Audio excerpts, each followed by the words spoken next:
Hey, just while I'm thinking about it tonight, I've got to. I'm compelled to say something.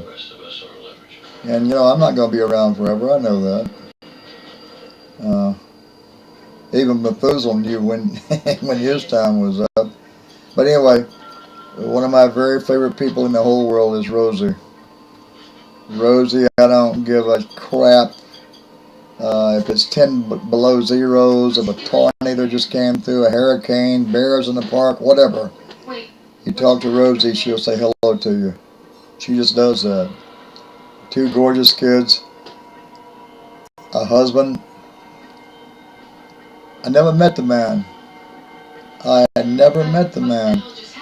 And it was always like, well, where's Ron at? Well, he had to work tonight. Yeah, I'm going. Yeah, damn. So anyway, he was at the Easter egg hunt up in Mossy Head, Florida. Never met such a charming man. And I don't mean charming by any type of detrimental.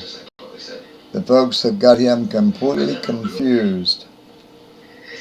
That mother can grade anybody's paper in that building. I'm just saying 3 times over, and I know smart people when I see them. I make my living with smart people. But Ryan's kind of cool. He's a demolition expert. And we were talking about, I talked to him probably 35 or 40 minutes on the porch, just me and him. Everybody else was talking about, God damn, this shit here is about 90 proof, or whatever. They couldn't understand why he wasn't overly overwhelmed socializing. Well, you let the right shit happen, and his phone lights off. He can't explain why it smells like what it smells like on his shirt. He has to go. To be commended for that. What a guy. And I never had the opportunity to say hello to him. I've said hello to Rosie 1,000 times on the internet, but he's working, he's deployed, he's whatever. So we're sitting here talking about bombs, and understand I'm a totally non-learned man when it comes to bombs. I don't even like friggin' firecrackers. I mean, I don't like anything to do with anything that I don't know what's going to go on. And I said, what was the hardest situation you ever had when you had to do your dance? And he goes, I had to go down. I think he said Cocoa Beach. I was about half steered at the time. I may get the cities wrong, but I think he said Cocoa Beach. And some old fart who was from another World War II, Vietnam, or whatever. He'd been out on the reservation, the bomb reservation, collecting shit that didn't go off. Hello. I'm not real bright, but I'm at least that bright. I don't F with it. If it's a dud, hey dud, and I keep on walking. But anyway, apparently this guy had collected all this shit, and from what he told me, basically was that they have a inspection plate on the side of the bomb, etc., etc. And you have to have a tool to take this inspection plate off to disarm it. Okay. And he got this call to go to Cocoa Beach or somewhere down that way. And these bombs are supposed to have instructions on the side of them, like to disengage, use blue wire to the 7th pole, whatever. Well, boys and girls, the inspection plate was like welded shut because of salt water or whatever on the aluminum or on the brass or the babbitt or whatever it was. Anyway, this shit's like sealed. You couldn't just unscrew it. Okay. And then all the words were eliminated, but except like every fifth word, like to disarm this bomb, use, and there was nothing else behind the use. so, so, so he said that was kind of nerve-wracking for him and his buddies. And like I said, I talked to this man for 30 minutes. Far from being boys and girls, I'm just telling you going in. You mothers get a chance to talk to this man, you need to talk to him. Because he's got more brains in his little finger than most of you folks have got in your whole body. I ain't saying nothing, and I'm a learning man. I ain't saying nothing, but he totally fascinated me. And I was just, and he wasn't trying to fascinate anybody. He was just, I just walked up and said, "Hi, my name is Wayne. I haven't met you." And I had seen his photograph, and just instantly we became compatible to the point that since he's an oracle guy, I told him the story that one of the stories that I use when I do open mic about Christy McCullough. And you can always tell a guy by the way he laughs. You can always tell a girl by the way she laughs. Is she just... Wait a minute. That was funny, but I can't laugh. Anyway, we were talking about...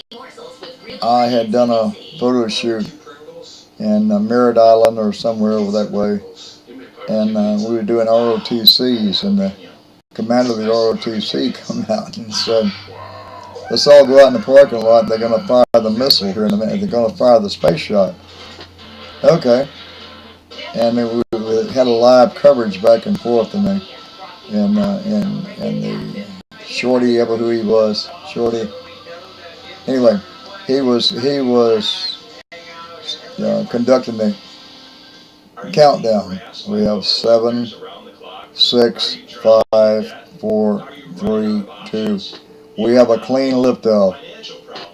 Boom.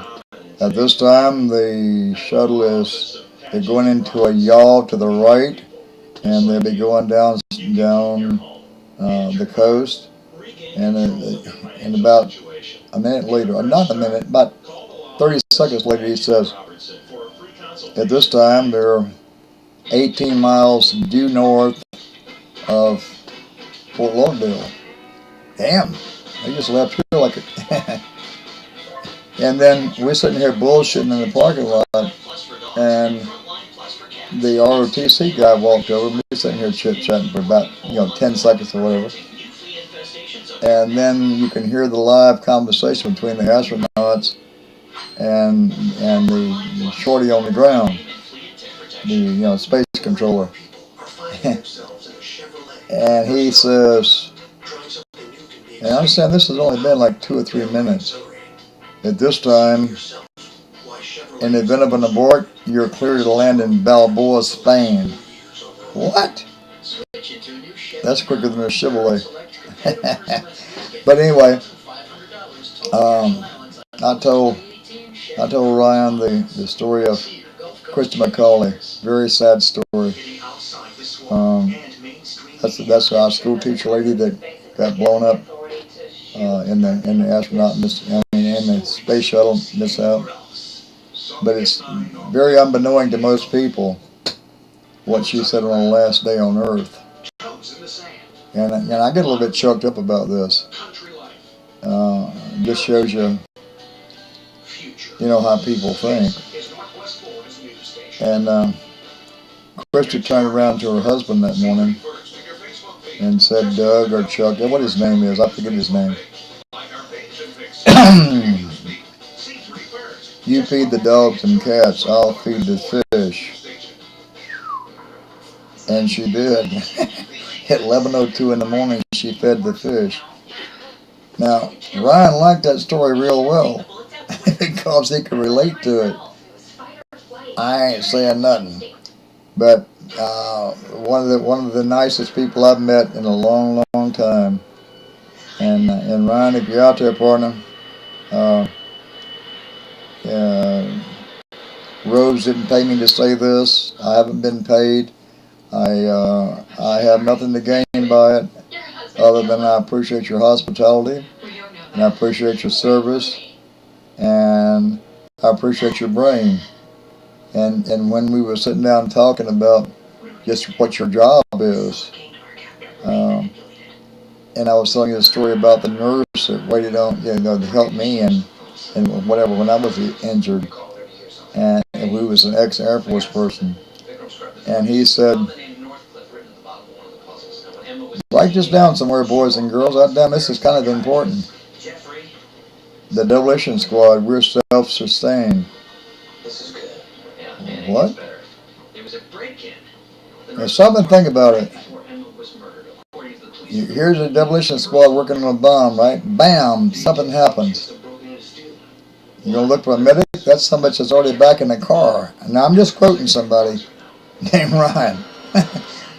The medic's already back in the car and halfway to the house. Because he's not coming in on that shit the second round. Okay? So now you have, quote unquote, the enemy's closing in. Each one in that group has got to be a marksman and be able to sustain themselves. Because there's nobody coming to help you, partner. Damn. Half the goddamn wall of this clip just got blown off. You want us to bring some people in there with a helicopter to get you out of there? I don't think so. So anyway, you have to sustain yourself. Then when everything cools down, you have to, you've got 5 men here that's injured. You're having to give them intravenous, you're having to give them morphine, you're nurses, you're the first aid group. First aid's all the way back in the base, they already go into the house. But you're still up on the hill. Wow. Now boys and girls, that's fascinating as hell to me. I mean, that really is. And when this man walks by, we shouldn't just say, hi Ryan, how you doing? We should sit back and go, wow. And I was telling him about the little nurse that was a meteorologist, and that they tried to get her to re-up when she was in Afghanistan, and she said, no, I'm going to the house. And because she had nothing to do, she went on internet and finished her courses. She already had a college degree, but she finished her courses in science or whatever it was to be a nurse. And Ryan kicks in and says, I'm qualified to be a nurse today. We have to be able to give intravenous.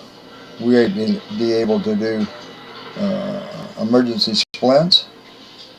We have to be able to do tourniquets. We have to be able to read out, concussions. We have to be able to do that. I could be a nurse this afternoon. I'm qualified. God damn. Now wait a minute. Here's a guy that's got a family. 2 gorgeous ladies and a nice wife. Super nice lady for a wife. And he could be a nurse. He could walk up and kiss his wife and his babies goodbye every morning and go into a hospital and probably make 3 times the money he's making now. But he's still blowing up bombs and shit out there. Very brilliant man. I certainly enjoyed it. And you probably won't see this in my lifetime, but when I fall over, somebody show it to you. And Ryan, you were a hoot, partner. You were a total hoot. I thoroughly enjoyed talking to you. And we'll do it again. Maybe maybe not here, but maybe somewhere else. Alright, we're going to catch you on the flip. And you have a fine one. KIH 761, and I'm standing by.